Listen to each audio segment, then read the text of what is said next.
They said I didn't fit their standard. Not classy enough, not educated enough, not elegant enough. I wasn't what they imagined their precious son would end up with. And they didn't even try to hide it. The first time I walked into their home, I could feel the judgment wrap around me like a cold wind. The way his mother's eyes slid over my dress, her forced smile, the barely concealed disappointment in her voice when she asked where I went to school, as if she already knew the answer wouldn't impress her. But I smiled because I loved him. I thought if I just showed them who I was, if I stayed kind and warm and tried hard enough, maybe they'd see what he saw in me. But kindness only works on people who want to see it. And they didn't. They wanted perfection, or at least their version of it. Someone who came from a long line of doctors or lawyers, someone who knew which fork to use at a 7-course dinner, who could hold a conversation about hedge funds without blinking. And me? I was a girl who worked 2 jobs to get through community college. A girl who came from a single-parent home where dinner was sometimes just rice and a prayer that the electricity wouldn't be cut off that month. Their son, Ethan, didn't care. Or, at least he said he didn't. He loved that I was grounded, real, and had lived through something. But love is easier in private, away from family dinners and disapproving glances. In public, love has to stand up straight and fight. And over time, I started to see Ethan waver. Not because he didn't care, but because it was exhausting to keep defending me to his own parents. I watched him bite his tongue when his mother would make passive-aggressive remarks about raising standards. I watched his shoulders stiffen when his father pretended not to hear me when I spoke at the dinner table. Then came the weekend that changed everything. His sister, Vanessa, was having an engagement party at their family estate, of course. A grand event, formal dress code, catered, white glove service. Ethan wanted me to come. "It's just a party," he said. "You're my girlfriend. You should be there." I hesitated, but I went. I bought a simple, elegant navy blue dress with a high neckline and soft satin flow, hoping it would be enough to blend in, to not draw criticism. I spent hours doing my makeup, curling my hair just right. I practiced smiling in the mirror so I wouldn't show how nervous I really was. But from the moment I stepped through the front doors, I knew I didn't belong. The house was buzzing with people in designer clothes, sipping champagne like it was water. Women draped in silk and pearls. Men in tailored suits who shook hands with purpose. I stood out, not because I was loud or inappropriate, but because I was invisible. Vanessa saw me from across the room and gave a tight smile.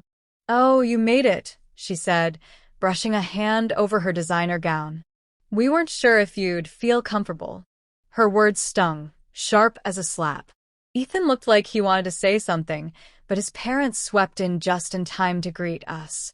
His mother kissed him on the cheek, and then turned to me with a look that didn't even try to mask the distaste. "You wore navy," she said with a polite, frozen smile. "How classic." She turned to another guest before I could reply. The evening spiraled from there. Every conversation I tried to join fizzled the moment I spoke. When I mentioned my job, working in logistics for a startup, someone laughed like I had just told a joke. During dinner, I was seated at the far end of the table, between 2 elderly relatives who didn't even try to engage me. Ethan was seated near the front with his family. I saw him look over a few times, guilt clouding his face. But he stayed where he was. After dessert, while people milled about the garden taking pictures and sipping after-dinner drinks, I slipped away. I needed a moment to breathe. I walked through the French doors and sat on a bench under the fairy lights, gripping the edges of my dress, willing myself not to cry. I had never felt smaller. I told myself I didn't need their approval. But in that moment, I wanted nothing more than to be seen. To be respected. Just for a moment. I didn't even notice someone had walked up beside me until I heard the voice. "Mind if I sit?" I turned, startled. The man standing there looked like he'd stepped out of a movie, mid-40s, salt and pepper hair, crisp gray suit that probably cost more than my car. I didn't know him, but he smiled kindly and I nodded. He sat, adjusting his cufflinks. You handled yourself well in there, he said. I blinked. You saw that. He chuckled. Hard not to. This family can be a bit much. I know the type. He extended a hand. Name's Lucas. I'm an old friend of the groom-to-be's father. Came in from Switzerland this morning. I shook his hand. I'm Ava. He tilted his head. You don't come from money, do you, Ava? I felt my face flush. No. I guess that's obvious. Lucas smiled. That's not a bad thing. In fact, it's the only interesting thing about this evening. He leaned back, studying the garden. I've made a lot of money in my life. Enough to know that what these people chase, status, perception, perfection, is exhausting. It's a game with no finish line. But what you have, that's rare. You have grace under fire. That matters. I was stunned. I didn't know what to say. For the first time all night, I felt like someone saw me, not just my clothes or my background, but me. Lucas stood and slipped a business card into my hand. If you ever get tired of trying to prove yourself to people who don't deserve your time, call me. I think you'll go far. Before I could respond, he walked away, blending into the crowd. I stared at the card. His name was followed by the title, Founder and CEO, Valedictorian Industries. I'd heard of it. It was massive. Global. Billion-dollar company. I looked around. People had started whispering. Eyes were turning toward me. Someone had recognized him. Someone had seen him talking to me. Within minutes, the atmosphere shifted. Vanessa came over with a thin smile. So, you know Lucas Valedictorian? I shrugged. We just met. Her eyes narrowed, calculating. He doesn't just talk to people. He barely attends these things. I just smiled. This time, I let the silence sit. Later that night, Ethan found me. His parents were suddenly polite. His mother even complimented my dress. His father asked where I was from. I saw the shift, how fast they flipped the moment they thought I might matter. And I hated it. That night, as we left the party, Ethan reached for my hand. I'm sorry, he said. They shouldn't have treated you like that. I pulled my hand away. They treated me like that because they knew you'd let them. He stared at me, stunned. Ava, I wanted to believe love was enough, I said quietly. But I deserve more than being tolerated. I want to be chosen, fully, loudly. Not just when it's convenient. I walked away. I didn't look back. 3 weeks later, I called Lucas. Not because I needed saving, but because I remembered what it felt like to be seen. And I was ready to start building a world where I never had to shrink again. Ava never asked for a perfect life. She wasn't the kind of girl who fantasized about Prince Charming or ball gowns or being swept off her feet by someone with a castle and a pedigree. What she dreamed of was stability. A life where the ground didn't shake beneath her feet, where the light stayed on, and she didn't have to explain to a teacher why she didn't finish her homework because her mom had to work the night shift and she'd spent the night babysitting her younger brother. Ava was built from resilience, the kind you don't inherit, the kind life forges into your bones whether you like it or not. She grew up on the south side of the city in a 2-bedroom apartment above a bakery that always smelled like cinnamon and fresh bread. Her mother, Sonia, had raised her and her brother alone after their father walked out when Ava was 9. Sonia worked herself to the bone cleaning houses during the day and doing laundry at a hotel at night. Ava remembered seeing her mother's hands, calloused, always smelling faintly of bleach, but strong. That strength left an imprint. Ava didn't grow up soft. She grew up scrappy, observant, and proud of what little they had. But pride doesn't pay tuition. So when Ava finished high school, she didn't go straight to some picturesque university with ivy-covered walls. She went to community college while working as a receptionist at a logistics company. During breaks, she took online courses in operations and supply chains. By 22, she'd already been promoted twice, eventually managing vendor relations at a rising tech startup. She made just enough to help her mom out with bills and take her brother to the occasional movie. Then came Ethan. She met him at a networking event. He'd been dragged there by a friend from business school. Ava remembered seeing him near the bar, clearly out of place but charmingly self-aware. He wore a sweater and jeans while everyone else was in business casual.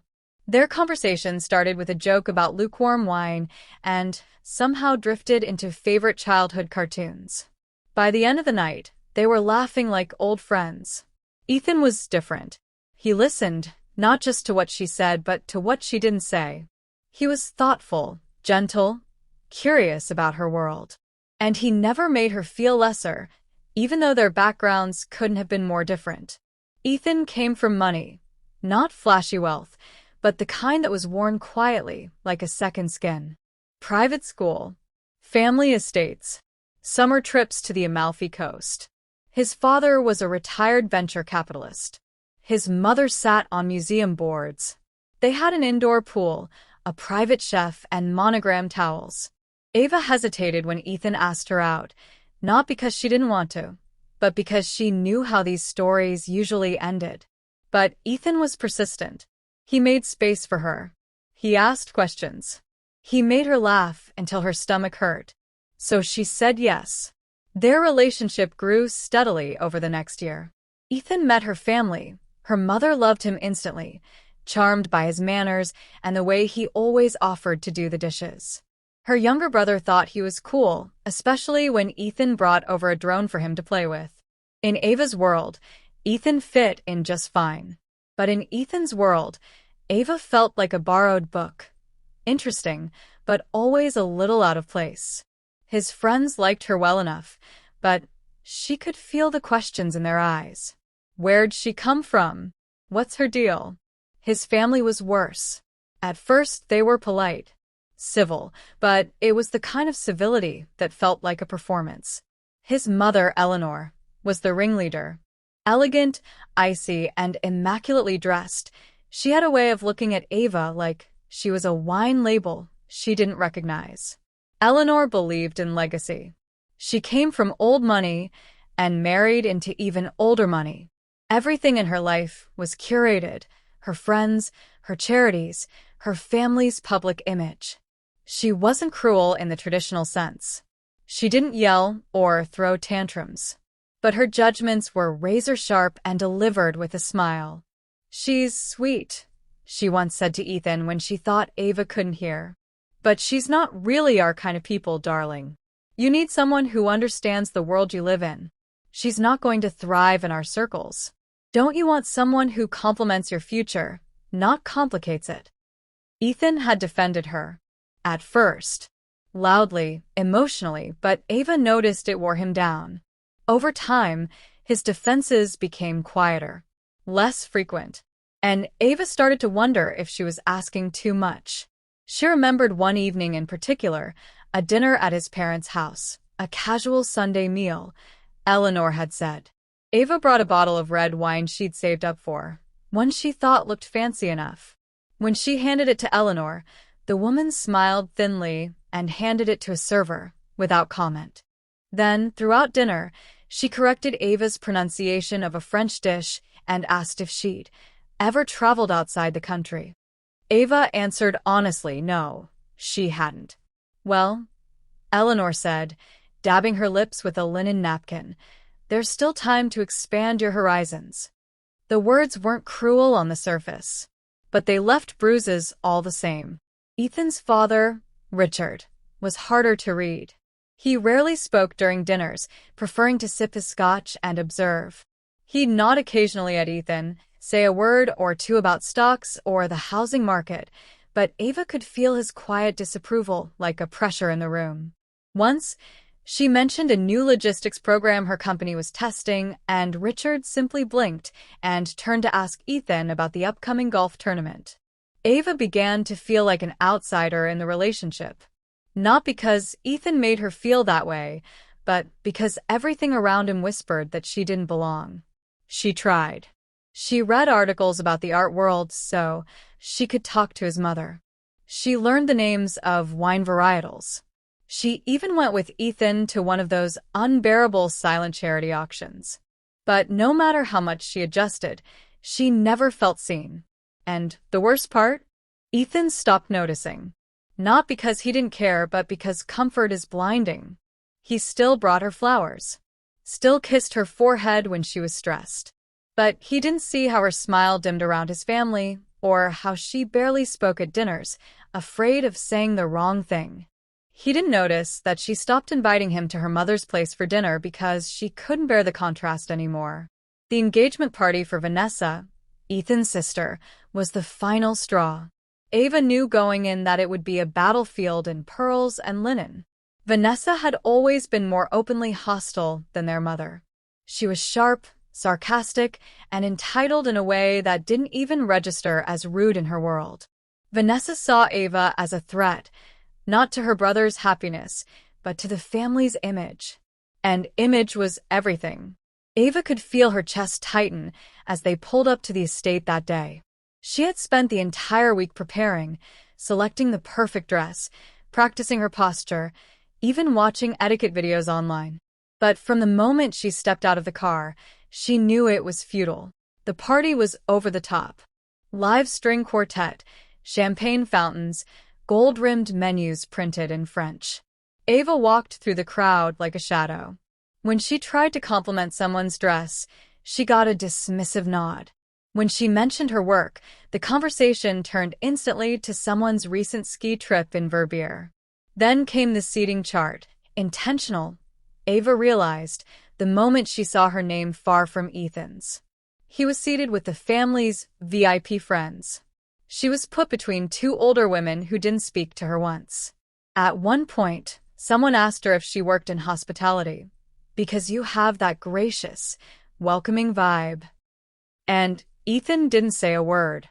That night, as she sat under the fairy lights after escaping the party, all her doubts, her pain, her simmering anger, it finally surfaced. She had bent so much trying to fit into this world that she no longer recognized herself. And yet, they still saw her as an outsider. A charity case. A phase. Then Lucas appeared. Ava didn't know it then, but that conversation would be the turning point of her entire life. Lucas Valedictorian didn't just see her. He recognized her. Not her background or her clothes, but her strength, her fire. He didn't pity her. He respected her. And that single, unexpected act of acknowledgement began to unravel everything Ava thought she needed to be. The whispers started almost immediately. People who had ignored her at dinner now made eye contact. Someone even asked her if she and Lucas were old friends. Vanessa looked unsettled. Eleanor wore a smile that didn't reach her eyes. Ethan didn't know what to make of it. But Ava? She sat a little taller. She said less. And that silence said everything. In the weeks that followed, Ava couldn't shake the feeling that something in her had shifted. She began to look at her life through a different lens. Not one of survival, but one of self-worth. She had spent years shrinking herself to fit into rooms that didn't want her. Now, for the first time, she wondered what would happen if she built her own room. One where she didn't need to beg for a seat at the table. And Lucas? He was just the beginning. The days following Vanessa's engagement party felt like a storm that refused to pass. Ava tried to carry on as if nothing had happened, but everything had changed. It wasn't just about Lucas Valedictorian or the silence that fell over the room when he greeted her like an equal. It was about the way people looked at her after, as if they had misjudged her and now didn't quite know what to make of her. Lucas was no ordinary man. A billionaire tech investor, he had built an empire from scratch and walked away from the usual high society theatrics. He didn't care for titles or pedigrees, only talent and tenacity. He was notorious for being elusive, rarely attending social functions, which made his appearance at the party a mystery in itself. That he spoke to Ava, lingered in conversation, and then left without so much as a nod to the hosts, was something no one could stop talking about. Within hours, whispers turned into stories. Eleanor's pristine little world began to crack. The other guests couldn't stop gossiping. Asterisk, who was the girl Lucas Valedictorian talked to? Was she someone important? A new player in the startup world? Maybe an heiress in disguise? Asterisk, Ava's LinkedIn profile saw an unexpected spike in views. Emails poured into her inbox from people she'd never met, investors, consultants, even reporters asking for interviews. She didn't answer a single one. Ethan didn't speak to her that night after the party. He said he was tired. But Ava noticed the tightness in his jaw, the way he avoided her eyes. Something was brewing beneath the surface. The next morning, he finally said it. "So, you and Lucas Valian?" he asked, arms crossed, voice too steady to be casual. Ava blinked. "What about him? You talked for a while." People are saying what?" she interrupted. "That I used the opportunity to make your family look bad? That I somehow engineered that moment?" He didn't respond. And that said everything. It broke something in her. She realized, standing there in the kitchen of the apartment they shared, that Ethan hadn't just doubted the moment. He had doubted her. After everything they'd been through, he still saw her through the lens his family had handed him. "Do you think I'm with you for your money?" she asked, voice trembling. "No. Of course not. Ava, it's not about money. It's about fitting. And sometimes it feels like you don't even try anymore." "I've bent myself to fit," she said. "I've tied myself into knots trying to be accepted by people who refuse to see me as anything but a temporary mistake you'll eventually correct. And now that someone with actual power treats me like a human being, suddenly I'm a threat." Ethan rubbed his face. "I'm not saying that. You embarrassed my family." Her breath caught. There it was. "You're more upset about your mother's image than you are about how they've treated me for 2 years." He didn't deny it. Couldn't. She left that afternoon. Not out of anger, but because staying felt like surrender. She packed a small suitcase, called her mom, and took a cab across town. Her mother didn't ask for details. She just opened the door, pulled Ava into her arms, and let her cry. Over the next few days, Ava unplugged. No social media. No news. Just silence, food, long walks with her brother. She let herself feel everything: grief, confusion, liberation. And underneath all of it was a small ember of power she hadn't felt before. For once, she wasn't reacting, she was choosing. Meanwhile, the outside world was reacting in its own way. A blurry photo from the party began circulating on social media. Ava and Lucas standing beneath the twinkle lights, heads close together, her laughing at something he'd said. Comment threads exploded. "Who is this mystery woman? Lucas never stays long at parties.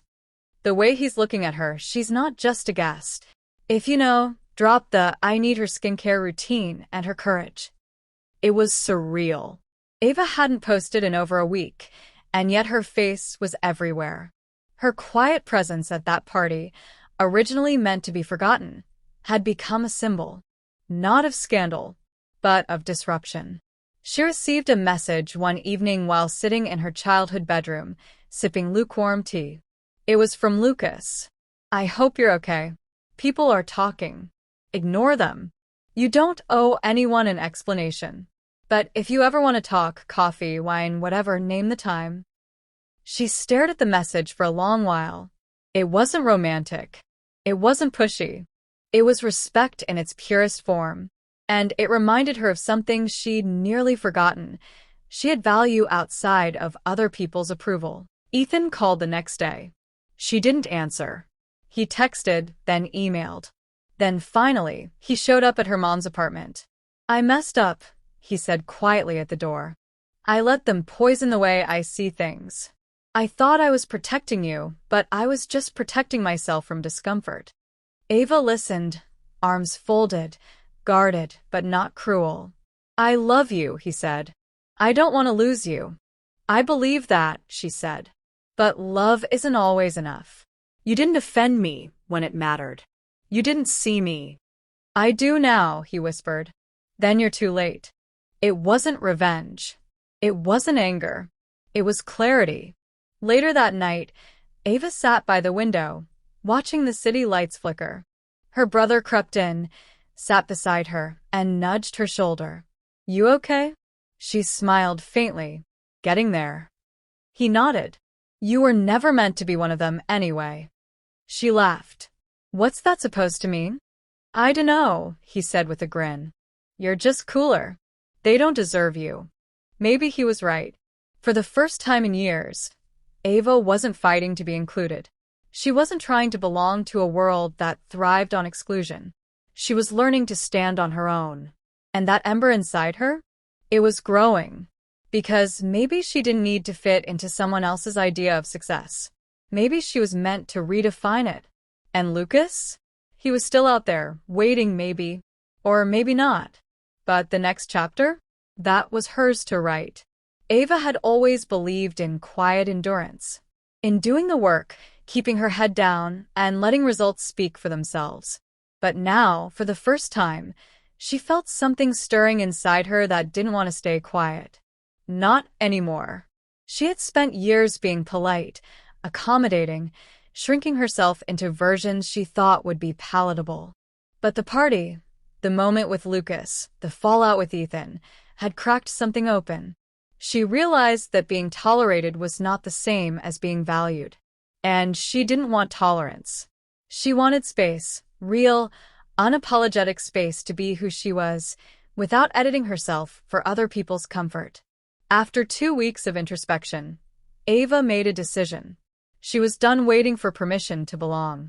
She took a deep breath and reached out to someone she had met years ago, a mentor from her early days in logistics, Mr. Jennings. He had once told her, if you ever get the itch to build something, call me. You don't have to ask the world to let you in. Sometimes, you knock the damn wall down. It turned out, Mr. Jennings had been quietly watching her rise. You've got guts, he told her over coffee. The question is, what do you want to build? I want to start a firm, Ava said. A logistics consulting group focused on helping small businesses, immigrant-run, minority-owned, women-led, optimize their operations and scale. No corporate polish. Just smart systems and people who care. He leaned back and smiled. I'm in. With his help and a little of her own savings, she got to work. She named it Foundra, a play on foundation and founder. She registered the company, filed paperwork, built a basic website, and started calling everyone she knew in the logistics world. Slowly, the pieces began to fall into place. Clients trickled in, mostly small local businesses struggling to survive the rising overhead of post-pandemic logistics. Ava listened, advised, tested new models, and delivered results. Every day, she woke up with purpose. She wasn't trying to prove herself anymore. She was simply doing what she loved, and doing it well. And the world, unexpectedly, responded. Then one morning, she got another message from Lucas. Saw the Foundra launch. That's bold. Impressive. How can I help? She hesitated for half a day before replying. You already did. But Lucas didn't let it go. A week later, he showed up to one of her local business workshops, quietly, without cameras or an entourage, wearing jeans and a button-down like a normal attendee. He listened to her presentation, nodded, took notes. When it was over, he walked up to her. You're solving a real problem, he said. And the way you connect with people? That's rare. This isn't charity work, it's innovation. Ava smiled, a little stunned. Thank you. I want to invest, he said plainly. Not just money. I want to open doors. Get you into rooms where people need what you're building. She paused. What's the catch? There isn't one, he said. I back people who make change happen. You're already doing it. She didn't say yes right away.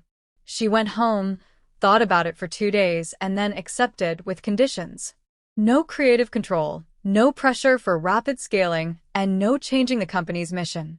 Lucas agreed, without hesitation. As Foundra grew, so did Ava. She was no longer the girl trying to squeeze into a dress 2 sizes too small just to fit in with Ethan's family. She was stepping into a life designed by her own hands. But the past wasn't done with her just yet. Eleanor, still nursing the sting of the social fallout, had been hearing murmurs about Ava's company, about Lucas's involvement, about the growing reputation she was earning in the business press. Her name was being mentioned in rooms Eleanor once dominated. And for the first time, Eleanor felt unsure. She brought it up during brunch with Ethan and Vanessa. "I heard Ava's company was featured in Forbes. Lucas Valian's backing her." Vanessa scoffed. "Probably just a stunt. That man throws money at causes when he's bored." Ethan didn't say anything.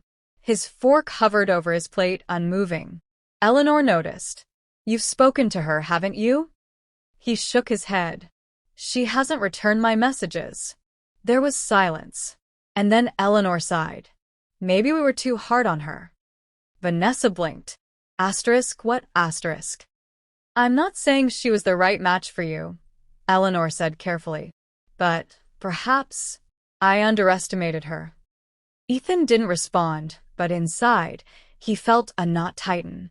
The truth was, he had underestimated her too.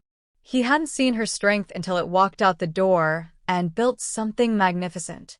He hadn't realized that the very qualities his family criticized, her resilience, her fire, her refusal to be molded, were exactly what made her extraordinary. 2 weeks later, Ethan showed up at one of her speaking engagements uninvited. She spotted him from the back of the room, hands folded, watching her with a mixture of awe and regret. When the event ended, he waited while others greeted her, asked questions, took photos. Finally, he stepped forward. "You look happy." "I am," she said. No hesitation. "I just wanted to say you were always more than enough. I was too blind to see it." She looked at him for a long time. "Thank you. I needed to hear that. A long time ago." He nodded, eyes glossy. "I hope you find someone who sees you the way you deserve." She smiled gently. "I already do. Me."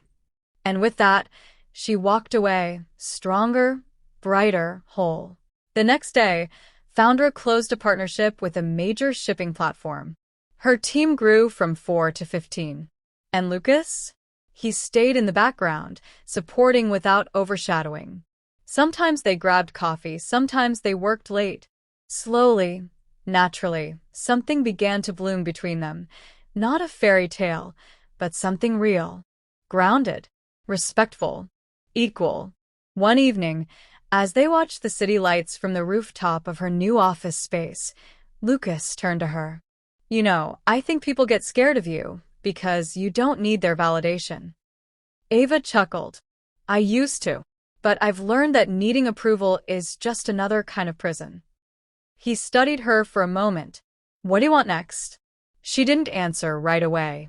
Instead, she breathed in the warm night air, the scent of blooming jasmine wafting up from the street below. "I want to build something that outlives me.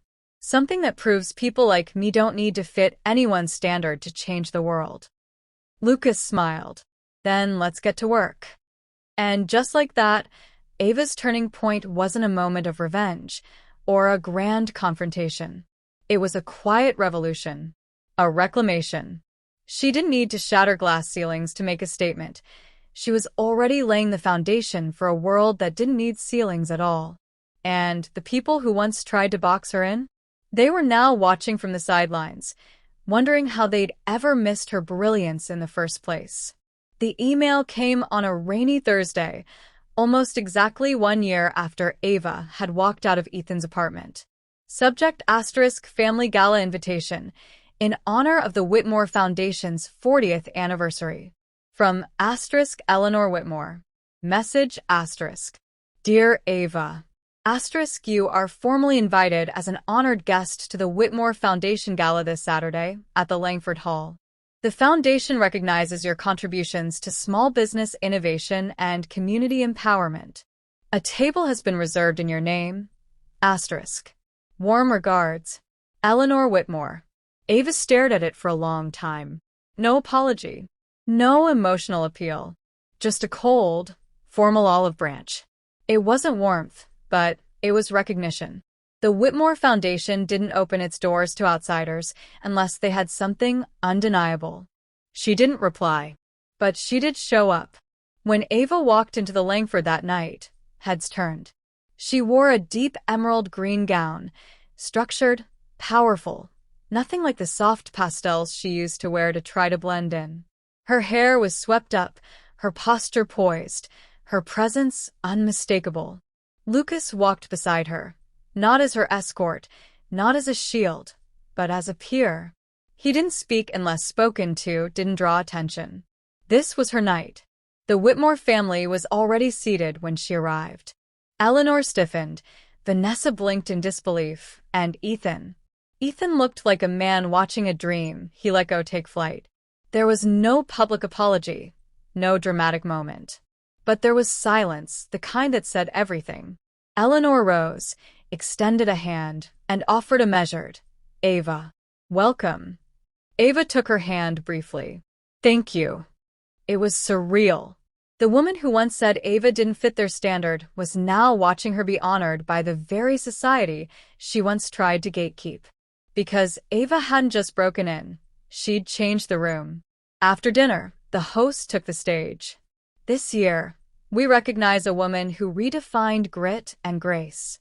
A former logistics strategist turned visionary entrepreneur, she has uplifted dozens of local businesses, secured venture support without compromising her values, and inspired a new generation of leaders." The crowd applauded, some politely, some with genuine awe. "Ava Monroe, please join us." She walked to the stage with a calm she hadn't known a year ago. Taking the mic, she paused, letting the moment settle. "I used to think fitting in was the goal," she began. "That if I dressed right, spoke right, learned the codes, I'd finally be accepted. But I learned something better. Fitting in is not the same as belonging." Murmurs rippled through the audience. Belonging isn't earned by imitation. It's built through truth. I stopped changing myself to meet someone else's standard and started building spaces where no one had to shrink to be seen. Thank you for this honor. But more than that, thank you for reminding me that power isn't about who accepts you. It's about who you choose to uplift. A standing ovation followed, not from everyone but from enough. Ava saw tears in the eyes of a young black woman at the back. A Latina CEO she'd once helped clapped the loudest. Even Eleanor, stone-faced as ever, lowered her eyes for a moment and gave a small, reserved nod. Back at her table, Lucas leaned in. "You just blew up the room." Ava smiled. "Good. It needed a renovation." After the gala, as guests began to file out, Ethan approached her near the coat check. His voice was quiet, reverent. "You were incredible tonight." "Thank you." He hesitated. "I still think about us." "I don't," she replied, not unkindly. "And that's not anger. It's peace." He nodded, swallowing hard. "I wish I'd stood by you." She tilted her head. "So do I. But if you had, maybe I wouldn't have stood up for myself." There was nothing else to say. She turned and walked away, her heels clicking on marble, each step echoing like punctuation in the story she had rewritten. Months passed. Foundra expanded to 3 cities. Ava launched a mentorship program for underrepresented founders. She gave interviews now, not for attention but to amplify stories that rarely got heard. And Lucas? He was still around, still steady. What began as professional trust evolved into something deeper. They were careful, respectful. But with every late-night call, every coffee-fueled brainstorming session, something grew. One evening, after a long workday and a shared bottle of wine, Lucas finally said what had been building for months. "You know, I don't care if you say no, but I have to ask." Ava looked up from the couch, brow raised. "Ask what?" "Dinner. A real one. No business. Just us." She smiled. "Lucas, that's the least subtle pitch I've ever heard." He grinned. "Wasn't trying to be subtle." "Good," she said softly. "Because I'm done hiding." They started slowly, deliberately. Ava had no interest in fairy tales. She wanted real. Lucas gave her that. No games, no pedestal, just partnership. One spring morning, As they walked through a community market she helped launch, a small business owner stopped her. "You probably don't remember me," the woman said, "but you helped me with my first inventory system. I couldn't afford a consultant. You just stayed late and taught me anyway." Ava remembered. "Your spice business, right?" The woman smiled.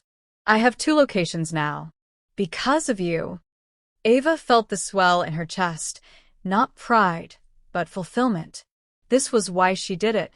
Not for awards, not to prove anything, but because she could give something back. Make someone else's road easier. As they walked away, Lucas turned to her. "You know, that night at the party? I didn't come for the Whitmores. I came because I'd heard about this woman disrupting the logistics world quietly, and I wanted to meet her." Ava stopped. "You're kidding." He shook his head. "I saw you before you saw me. And the moment you turned around and didn't flinch at my name, I knew. You weren't here to impress anyone. You were just you. And that's exactly what the world needs." Ava took his hand. "And what about you?